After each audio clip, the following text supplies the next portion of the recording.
Muy bien. Mi documento.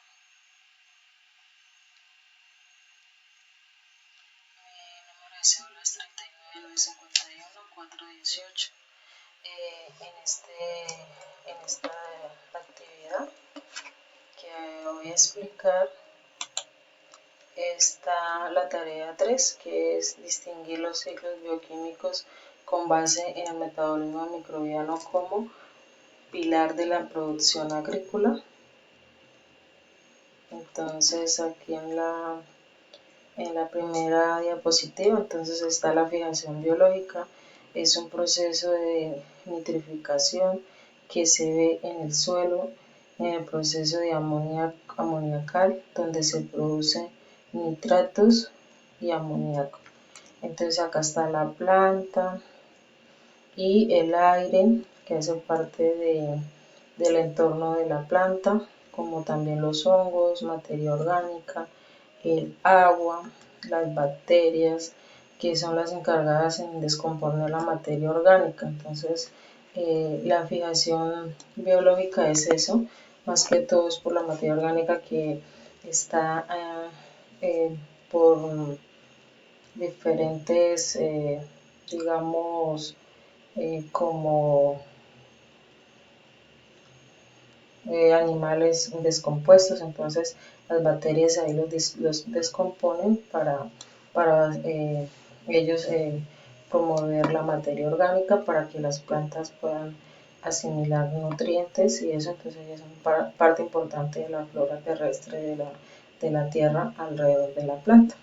Entonces eso es en ese proceso. Entonces está el nitrógeno está en la atmósfera, pero entonces las bacterias son las encargadas en transformarlo para que la planta lo pueda absorber por medio de sus raíces. Entonces aquí en la segunda diapositiva tenemos tres tipos de fijación. Entonces tenemos las bacterias como las procariotas son capaces de coger el nitrógeno que está en la atmósfera. Este proceso se llama fijación y dejarlo para que la planta así pueda absorberlo. Febe de forma libre. En la especie Gramineum, como en la caña, promueve mover y circular alrededor de los microorganismos para que el nitrógeno sea absorbido por la planta sin necesidad de formar nódulos en sus raíces.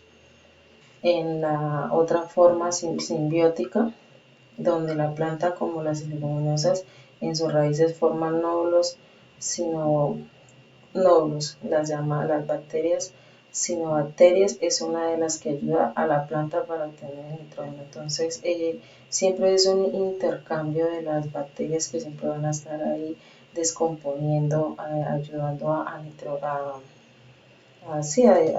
obtener el nitrógeno para que la planta tenga sus nutrientes y sus minerales para que ella los pueda absorber por medio de la raíz. Entonces siempre es un conjunto de que siempre va a estar ahí en los tres tipos de fijación que son por ejemplo como en unas raíces de la leguminosa ellas sí necesitan tener los nudos para poder absorberlo y en cambio en la caña no, en la caña sus raíces son lisas porque es más fácil obtenerlos. Entonces esas son las diferencias y por absorción es un intercambio de suministro de nitrógeno, ¿sí? Porque es un intercambio entre la planta y las bacterias. O sea, las bacterias siempre van a estar en pro de que la planta tenga que comer.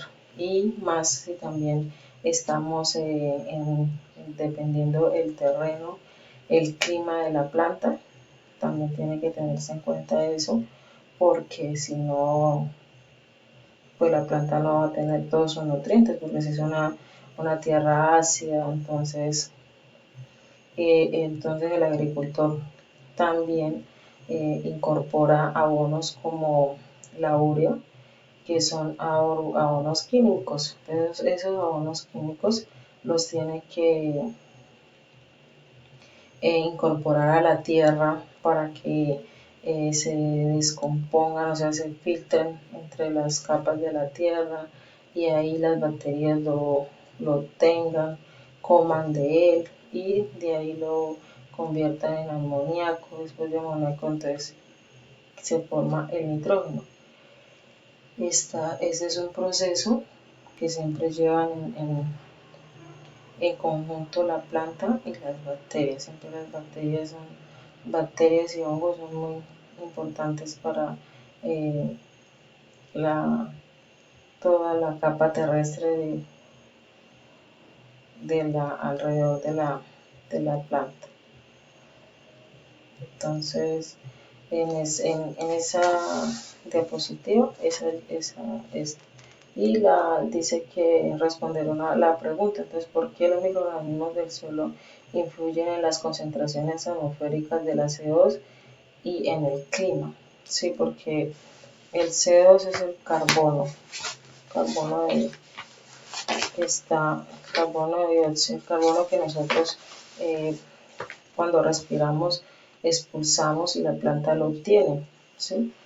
Entonces la planta nos da oxígeno porque ella ya ha limpiado todos esos desechos que nosotros emitimos por medio de la respiración. Entonces las plantas son las encargadas en limpiar todo eso, como decir, esos desechos y transformarlos en oxígeno para nosotros poder respirar. Esa sería la respuesta de una de las preguntas. De por qué los microorganismos influyen en el suelo. Entonces, si la atmosférica siempre va relacionada con el clima, el terreno, qué abono tiene esa tierra, qué fertilidad tiene. Todo es un estudio para poder saber qué acidez tiene o como decirlo así, como eso, qué abonos necesita esa tierra para poder que la planta sea sana, crezca sana y sea fuerte.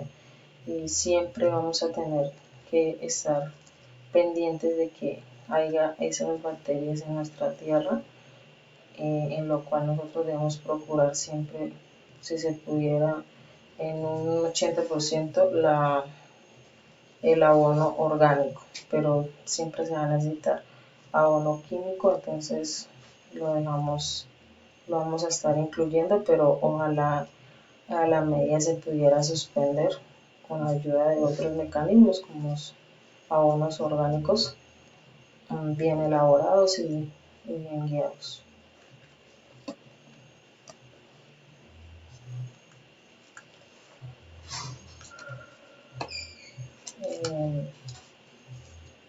Bueno, esa es mi explicación y muchísimas gracias.